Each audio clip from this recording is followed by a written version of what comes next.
দেখো দেখো বন্ধুরা, আমার বোনকে গায়ে হলুদের সাজে কত সুন্দর লাগছে। এটা ছিল ওর গায়ে হলুদের লুক, কি দারুণ লাগছে না? আর ফটোগুলো আরও সুন্দর এসছে।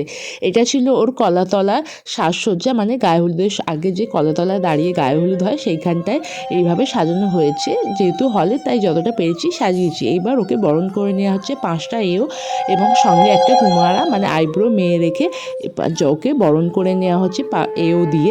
তারপরে ওর মা এসে প্রথম হলুদ লাগাবে, কিন্তু তার আগে 5টা এও বরণ করবে। এখানে আমার জেসিমা মানে ওর বড় মামি আর সঙ্গে আমরা সবাই মিলে একজনকে ধরে মানে বড় মামিকে ওর ধরে আমরা সবাই একসাথে আর কি বরণ হয়ে যাবে। এবার ওর মা ওকে বরণ করছে, সঙ্গে নিতকনেকেও বরণ করে নিচ্ছে। নিতকনে তো বেশ বসে বসে আনন্দ উপভোগ করছে, কিছু বলছে না, চুপচাপ দেখছে, ভাবছে এটা কী হচ্ছে। তো এইভাবে ওর মা ওকে বরণ করে নিল। বরণের পর ওর মাথায় দেওয়া হচ্ছে সর্ষের তেল 5টা এও মিলে, এটা আমাদের নিয়ম। তারপরে ওর মা ওকে হলুদ লাগিয়ে দিল। তারপরে আমরা সবাই মিলে ওকে হলুদ লাগালাম, ফটো সেশন করলাম। তারপরে চলে যাব গঙ্গাঘাটের দিকে, মানে যেখানে ও চান করবে। পরের ভিডিওতে আনছি।